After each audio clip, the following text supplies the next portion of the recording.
जियो के आने के बाद जहां बाकी टेलीकॉम कंपनीज ने घुटने टेक दिए थे, वहां अकेला एयरटेल ही था जिसने जियो वेब का डटकर मुकाबला किया। ये वो समय था जब ना तो बीएसएनएल के लिए सरकार का सपोर्ट काम आया और न ही यूके की one of the largest company होने के बावजूद वोडाफोन सरवाइव कर सका। ऐसे में सबको लगा कि एयरटेल भी जियो की उस आंधी को ज्यादा समय तक नहीं झेल पाएगा। लेकिन जब किसी कंपनी का फाउंडर सुनील मित्तल जैसा इंसान हो तो वो भला डूब कैसे सकती है। साइकिल के पार्ट्स बेचने से लेकर जनरेटर सेल करने और टेलीफोन असेंबल करने तक उन्होंने अपने संघर्षों को पार कर जो मुकाम हासिल किया वह किसी भी इंसान को मोटिवेट कर सकता है। तो चलिए आज हम जानते हैं सुनील मित्तल की वो इंस्पिरेशनल स्टोरी जो न केवल एक बिजनेस टाइकून बनने तक की है बल्कि उस जज्बे और संघर्ष की भी है जिसने एयरटेल को आज इस मुकाम तक पहुँचाया। तो दोस्तों, सुनील मित्तल की कहानी स्टार्ट होती है 1957 से, जब कांग्रेस पार्टी के जाने माने नेता और सांसद सतपाल मित्तल के घर एक बेटे का जन्म होता है जिसका नाम रखा जाता है सुनील भारतीय मित्तल। अब फैमिली बैकग्राउंड को जानकर आपको लग रहा होगा कि सुनील की लाइफ कितनी आसान रही होगी ना, लेकिन रुकिएगा क्योंकि उन्हें अपने लाइफ के हर स्टेज पर ऐसे ऐसे प्रॉब्लम्स का सामना करना पड़ा कि शायद कोई और होता तो हार मान लिया होता। असल में सुनील मित्तल ने अपने लिए एक अलग ही सपना देखा था। वो पापा की तरह एक पॉलिटिशियन नहीं बल्कि बिजनेसमैन बनना चाहते थे। इसीलिए 1976 में पंजाब यूनिवर्सिटी से ग्रेजुएशन करने के बाद सिर्फ 18 साल की उम्र में उन्होंने अपना पहला बिजनेस शुरू कर दिया। और पता है वो भी किस चीज का बिजनेस? बहुत छोटे लेवल पर बाइसिकल पार्ट्स बेचने का। और इसके लिए भी उन्होंने अपने पिता से 20,000 रूपए उधार लिए थे। अब यह सुनील मित्तल का पहला बिजनेस था। ऐसे बिना तो उन्हें मार्केट की सही जानकारी थी और न ही कॉम्पिटिटर्स की, इसीलिए शुरुआत में उन्हें काफी डिफिकल्टीज फेस करनी पड़ी। लेकिन धीरे धीरे उन्होंने बिजनेस की बारीकियों को समझना शुरू कर दिया, जिससे थोड़े ही टाइम बाद उन्हें इस इंडस्ट्री की डीप अंडरस्टैंडिंग हो गई। लेकिन अब उन्हें यह भी अंदाजा हो गया था कि इस काम में मार्जिन बहुत कम है और ग्रोथ की अपॉर्चुनिटीज भी काफी लिमिटेड। ऐसे में ये बिजनेस उनके सपने को उड़ान बिल्कुल भी नहीं दे सकता था। इसीलिए उन्होंने अपने इस बिजनेस को बंद करके कई अलग अलग बिजनेसेस में हाथ पैर मारे, लेकिन किसी में भी उन्हें कुछ खास सफलता नहीं मिल पाई। और फिर इतने सारे फेलियर्स के बाद अब सुनील मित्तल निराश होने लगे थे। लेकिन तभी 1980 में एक ऐसा मौका उनके हाथ लग गया जिससे वह फिर से सक्सेस की ओर बढ़ने लगे। असल में जापान की कंपनी सुजुकी अपने पोर्टेबल जनरेटर्स को इंडिया में बेचने के लिए किसी लोकल इम्पोर्टर की तलाश में थी और फिर इसी मौके का ही फायदा उठाने के लिए सुनील मित्तल ने सुजुकी के साथ में पार्टनरशिप कर ली और उसके जनरेटर्स को इंडिया में भी इम्पोर्ट करके बेचने लगे। अब सुनील मित्तल की इस कंपनी का शुरुआती गोल था कि इन जनरेटर्स को स्ट्रीट साइड वेंडर्स जैसे कि समोसे, टिक्की और सब्जी वालों के ठेले पर लगाना। लेकिन बहुत जल्दी सुनील मित्तल को यह समझ आ गया कि वो गलत जगह अप्रोच कर रहे हैं, क्योंकि इन जनरेटर्स की सबसे ज्यादा जरूरत उन छोटे ऑफिसेज और दुकानों को थी जिन्हें बार बार पावर कट की वजह से काफी प्रॉब्लम फेस करनी पड़ती थी। सुनील मित्तल के इस नई स्ट्रैटेजी के चलते पोर्टेबल जनरेटर्स की डिमांड खूब बढ़ी और लोग इन्हें दुकानों और छोटे ऑफिसेज के साथ साथ अपने घरों में भी लगाने लगे। इस बिजनेस से सुनील ने काफी प्रॉफिट कमाया, लेकिन सिर्फ 1983 तक, क्योंकि 1983 में इंडियन गवर्नमेंट ने पोर्टेबल जनरेटर्स के इंपोर्ट पर बैन लगा दिया था ताकि इंडिया में इनके प्रोडक्शन को बढ़ाया जा सके और फॉरेन एक्सचेंज की बचत हो पाए। लेकिन सरकार का ये कदम सुनील के लिए बहुत बड़ा झटका था, क्योंकि इस फैसले के बाद उनका सारा कारोबार एक ही झटके में बंद हो गया। अब कुछ समय तक बेरोजगार रहने के बाद सुनील मित्तल ने सोचा कि क्यों न फॉरेन जाकर कोई दूसरा बिजनेस किया जाए। इसी इरादे के साथ वो ताइवान पहुँचे, जहां उन्होंने देखा कि लोग यहाँ पर पुश बटन वाले टेलीफोन का यूज कर रहे हैं, जबकि इंडिया में उस टाइम सिर्फ रोटरी डायल फोन का ही इस्तेमाल होता था। अब यहीं से उन्हें एक नया बिजनेस आइडिया भी आया कि इस नई टेक्नोलॉजी को इंडिया से भी रूबरू कराया जाए। लेकिन चाहे पुश बटन हो या फिर रोटरी डायल, दोनों का काम तो कॉल ही करना था। ऐसे में पुश बटन लाने का मकसद क्या सिर्फ लेटेस्ट ट्रेंड को फॉलो करना था? बिल्कुल नहीं। असल में रोटरी डायल फोन्स में हर नंबर को घुमाकर डायल किया जाता था, जो कि टाइम कंज्यूमिंग तो था ही, साथ ही बार बार घुमाने की वजह से वो अक्सर खराब हो जाता था। जबकि पुश बटन वाले फोन्स का इस्तेमाल करना फास्ट और इजी था। साथ ही इसमें स्पीड डायल और रिडायल जैसे शॉर्टकट्स भी लगाए गए थे, जो कि कॉलिंग को और भी ज्यादा कन्वीनियंट बनाते थे। इसीलिए 1984 में सुनील मित्तल ने ताइवान की कंपनी किंगटेल से पुश बटन फोन्स को इंपोर्ट करके उन्हें इंडिया में असेंबल करना शुरू कर दिया। और दोस्तों, जब कुछ टाइम के बाद इसकी डिमांड खूब ज्यादा बढ़ गई तो उन्होंने सोचा कि क्यों न हम खुद ही इसकी मैन्युफैक्चरिंग करें। लेकिन उन्हें पता था कि ये काम वो अकेले नहीं कर सकते। इसीलिए उन्होंने भारतीय टेलीकॉम लिमिटेड यानी कि BTL नाम की एक कंपनी बनाई और जर्मनी की कंपनी सीमेंस के साथ टाई अप करके इंडिया में ही इलेक्ट्रॉनिक पुश बटन वाले फोन्स को मैन्युफैक्चर करने लगे। 1990s तक सुनील मित्तल ने अपने बिजनेस को डाइवर्सिफाई करते हुए फैक्स मशीन्स, कॉर्डलेस फोन्स और दूसरे टेलीकॉम इक्विपमेंट भी मैन्युफैक्चर करने लगे थे, जिसका ब्रांड नेम आप में से काफी सारे लोगों ने सुना ही होगा, बीटल। जी हाँ, ये वही बीटल है जिनके लैंडलाइन फोन्स 90s के दौर में खूब पॉपुलर हुआ करते थे। खैर, इसके बाद आया 1992, जो कि सुनील मित्तल के लिए एक बहुत ही बड़ा टर्निंग पॉइंट साबित हुआ। एक्चुअली सुनील मित्तल एक फैमिली वेकेशन पर थे, तब उन्हें पता चला कि भारत सरकार प्राइवेट प्लेयर्स को भी मोबाइल टेलीफोनी बिजनेस में इनवाइट कर रही है। ये सुनते ही सुनील मित्तल ने ठान लिया कि उन्हें ये लाइसेंस हर हाल में चाहिए। इसीलिए वो फौरन वैकेशन से वापस आए और मोबाइल नेटवर्क लाइसेंस के लिए अप्लाई करने की तैयारी में लग गए।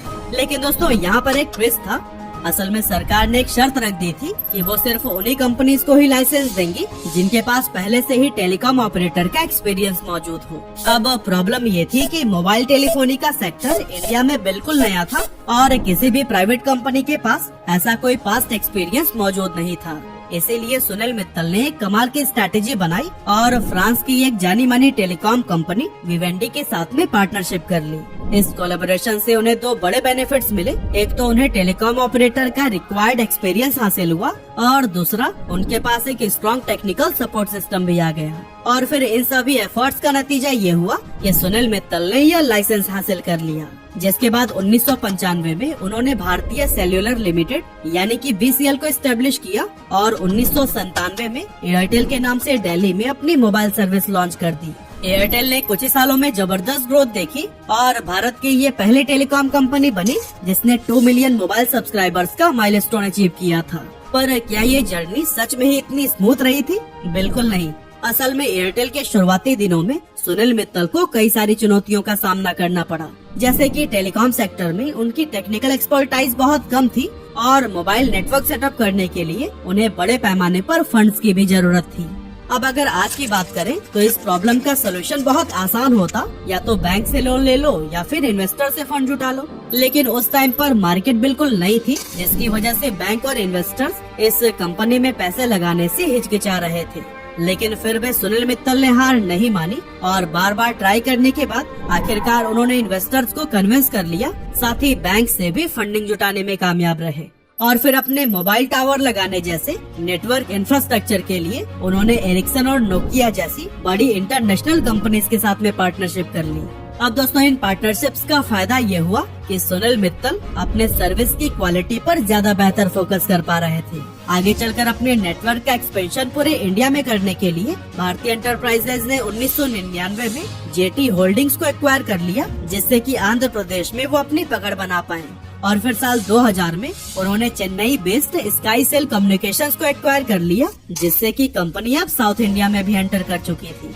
और दोस्तों, पता है, सुनील मित्तल का मानना है कि एक रिस्पॉन्सिबल बिजनेस लीडर को सिर्फ फाइनेंशियल सक्सेस तक सीमित नहीं रहना चाहिए, बल्कि समाज में पॉजिटिव बदलाव लाने का भी काम करना चाहिए। इसीलिए साल 2000 में उन्होंने भारतीय फाउंडेशन की स्थापना की ताकि रूरल एरियाज में एजुकेशन को बढ़ावा मिल सके।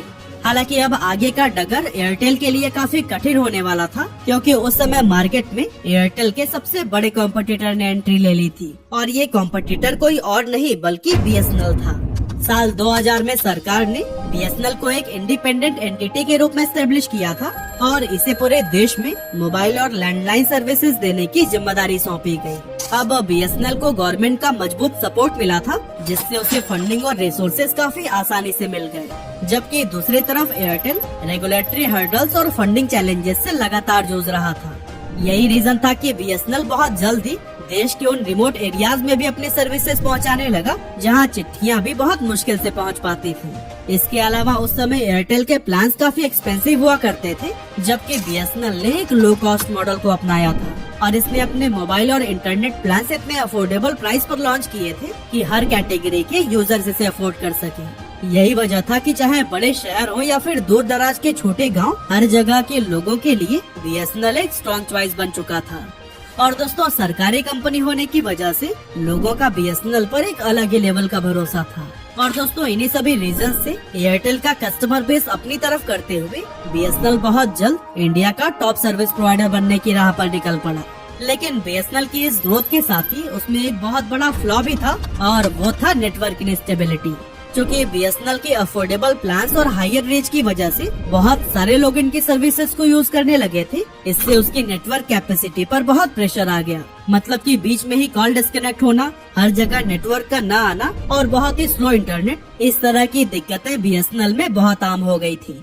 ऐसे में सुनील मित्तल ने बहुत जल्द ही बीएसएनएल की इन कमियों का फायदा उठाना शुरू कर दिया। जैसे कि उन्होंने एयरटेल के नेटवर्क को टेक्नोलॉजिकली एडवांस बनाने के लिए लगातार इन्वेस्टमेंट किए और इंफ्रास्ट्रक्चर को लेटेस्ट टेक्नोलॉजी से अपग्रेड किया ताकि कस्टमर्स को सीमलेस कनेक्टिविटी मिल सके। इसके अलावा एयरटेल ने कस्टमर फर्स्ट अप्रोच के तहत एक सेंट्रल हेल्पलाइन नंबर और 24/7 सपोर्ट सिस्टम शुरू की, जो कि उस टाइम के लिए एक बड़ा गेम चेंजर साबित हुई।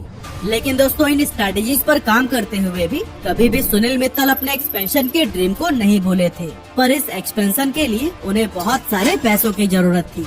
इसीलिए साल 2002 में उन्होंने एक बहुत बड़ा कदम उठाते हुए भारतीय एंटरप्राइजेस को बॉम्बे स्टॉक एक्सचेंज और नेशनल स्टॉक एक्सचेंज पर लिस्ट कर दिया।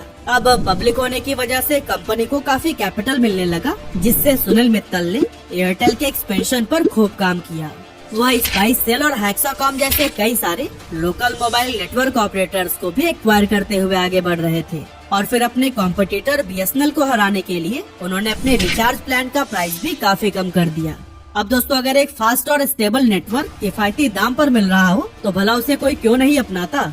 इसीलिए शहरों के साथ ही गाँव में भी एयरटेल का एक स्ट्रॉन्ग कस्टमर बेस बनने लगा।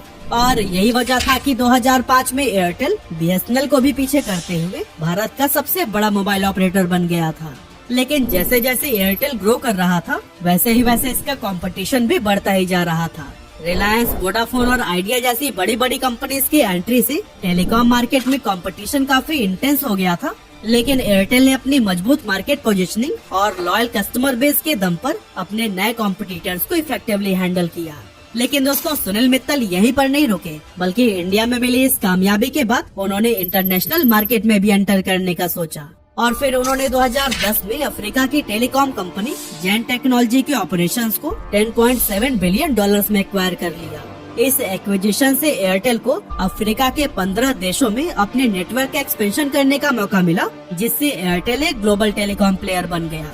अफ्रीका में एक्सपेंशन करना सुनील भारती का एक बोल्ड स्टेप था, क्योंकि वहाँ के मार्केट डायनामिक्स और कस्टमर बिहेवियर भारत से काफी अलग थे। लेकिन नई मार्केट के चैलेंजेस को समझते हुए सुनील मित्तल ने वहाँ भी अफोर्डेबल प्लान्स लॉन्च किए, ताकि लो इनकम वाले लोग भी मोबाइल सर्विसेज का यूज कर सके। इसके बाद आया साल 2012, जो कि एयरटेल के लिए एक बहुत ही सुनहरा दौर साबित हुआ। एक्चुअली इस समय टेलीकॉम सेक्टर में तेजी से बदलाव हो रहा था। इसी को देखते हुए ही सुनील मित्तल ने एक विजनरी कदम उठाया और बीएसएनएल सहित सभी टेलीकॉम कंपनीज को पीछे छोड़ते हुए उन्होंने सबसे पहले 4G सर्विस को लॉन्च कर दिया। अब बीएसएनएल के पास सरकार का समर्थन और फंडिंग तो थी ही, लेकिन सब खुद ही करेंगे वाली मानसिकता के चलते वो पीछे छूट गए। असल में बीएसएनएल का मानना था कि धीरे धीरे ही सही, लेकिन सरकारी रिसोर्सेज से वो खुद ही पूरे इंफ्रास्ट्रक्चर को बनाएंगे। दूसरी ओर सुनील मित्तल को पता था कि तेजी से बदलती टेलीकॉम मार्केट में इंतजार करना ठीक नहीं है। इसीलिए उन्होंने टेक्नोलॉजी और इक्विपमेंट्स को फॉरेन मार्केट से इंपोर्ट करके अपने 4G इंफ्रास्ट्रक्चर को तेजी से डेवलप कर लिया। इस स्मार्ट डिसीजन की वजह से सुनील मित्तल पूरे भारत के अंदर बहुत कम समय में एयरटेल की 4G सर्विस लॉन्च करने में सफल रहे। और फिर अपनी बेहतरीन कनेक्टिविटी, हाई स्पीड इंटरनेट और अच्छी सर्विसेज की वजह से मार्च 2015 तक कंपनी ने 3 करोड़ से भी ज्यादा सब्सक्राइबर्स गेन कर लिए थे। लेकिन दोस्तों 2012 में शुरू हुआ ये सुनहरा दौर 4 साल भी नहीं टिक सका, क्योंकि 2016 सुनील मित्तल और एयरटेल के लिए उनकी अब तक की सबसे बड़ी मुसीबत लेकर आया, और इस मुसीबत का नाम था जियो। एक्चुअली सितंबर 2016 में जियो ने टेलीकॉम मार्केट में एंट्री ली और आते ही इसने पूरे सेक्टर का नक्शा बदल कर रख दिया। ये वो टाइम था जब एयरटेल का 1 से 2 GB का मंथली डेटा प्लान आमतौर पर 300 से 400 रुपए के बीच में होता था, और इसमें कॉलिंग करने के लिए भी अलग से चार्जेस लगते थे। लेकिन फिर जब जियो आया तो उसने ऐसा ऑफर दिया कि सभी हैरान रह गए, जैसे कि अनलिमिटेड फ्री डेटा और कॉलिंग, वो भी 4G स्पीड पर। इन फ्री सर्विसेज के दम पर जियो ने सिर्फ 170 दिनों में ही 10 करोड़ सब्सक्राइबर्स का बेस बना लिया था, जो कि टेलीकॉम हिस्ट्री में एक नया रिकॉर्ड था। इसका असर ये हुआ कि जहां पहले एयरसेल, टेलीनॉर और टाटा डोकोमो जैसी 12 टेलीकॉम कंपनीज हुआ करती थी, उनमें से कुछ कंपनीज या तो बिक गयी या फिर हमेशा के लिए बंद हो गयी और एंड में सिर्फ 4 ही कंपनीज ऐसी बची जो कि जैसे तैसे करके सरवाइव कर रही थी। इन कंपनीज में एक तो था बीएसएनएल, जो कि बस नाम मात्र का रह गया था, दूसरा था एयरटेल, तीसरा आइडिया और चौथा वोडाफोन। इसमें भी आइडिया और वोडाफोन की हालत बहुत ज्यादा खराब थी, जिसके चलते 2018 में ये दोनों मर्ज होकर वीआई बन गए। लेकिन इसके बाद भी वीआई इतना स्ट्रॉन्ग नहीं हो पाया कि जियो से मुकाबला कर पाए, यानी कि असली खेल अब सिर्फ जियो और एयरटेल के बीच में ही चल रहा था। अब दोस्तों हो सकता है कि जियो के लिए ये सिर्फ हार या जीत का खेल हो, लेकिन एयरटेल अपनी सर्वाइवल की लड़ाई लड़ रहा था, क्योंकि 2016-17 के फोर्थ क्वार्टर में एयरटेल का नेट प्रॉफिट 71.7% तक ड्रॉप हो गया था और कंपनी कर्ज में डूबती जा रही थी। लेकिन दोस्तों बात सिर्फ डेट की नहीं थी, बल्कि एयरटेल बहुत तेजी से अपना मार्केट शेयर भी खोता जा रहा था। पर दोस्तों ऐसे हालात में भी सुनील मित्तल ने काफी समझदारी से काम लिया और उन्होंने वीडियोकॉन, टाटा और टेलीनॉर जैसी कंपनीज के 4G स्पेक्ट्रम को एक्वायर करना शुरू कर दिया, जो कि बंद होने के कगार पर थे। इस स्ट्रैटेजी की वजह से बहुत ही कम समय में इन्होंने पूरे इंडिया में अपनी 4G कवरेज को और भी ज्यादा बढ़ा लिया और लगातार नेटवर्क की क्वालिटी इम्प्रूव करने की भी दिशा में काम करते रहे। इसके बाद आया साल 2018, जब एयरटेल ने अपने 49 मिलियन से भी ज्यादा सब्सक्राइबर्स को खुद ही रिमूव करके सबको हैरानी में डाल दिया था। असल में ये इनएक्टिव सब्सक्राइबर्स थे, जिसे कंपनी ने अपने subscriber clean up initiative campaign के तहत हटा दिया था, ताकि नेटवर्क पर लोड कम करके अपनी सर्विसेज की क्वालिटी को और भी ज्यादा बेहतर किया जा सके और जो एक्टिव सब्सक्राइबर्स हैं उन्हें ज्यादा से ज्यादा वैल्यू मिले। सुनील मित्तल के इस फैसले का रिजल्ट बहुत जल्द देखने को मिला, जब अगस्त 2020 से जनवरी 2021 यानी कि सिर्फ 5 महीनों में ही एयरटेल से 25 मिलियन नए सब्सक्राइबर जुड़े, जो कि जियो से 3 गुना ज्यादा था। इसके अलावा टाइम के हिसाब से खुद को ढालते हुए इसने Airtel extreme fibre, air fibre और एयरटेल एक्सट्रीम टीवी बॉक्स भी लॉन्च किए, जिसने कि एयरटेल का एक इकोसिस्टम बिल्ड किया। और कुछ इस तरह से सुनील मित्तल के इंटेलिजेंस की वजह से आज भी एयरटेल अपनी अलग पहचान बनाकर मार्केट को लीड कर रहा है।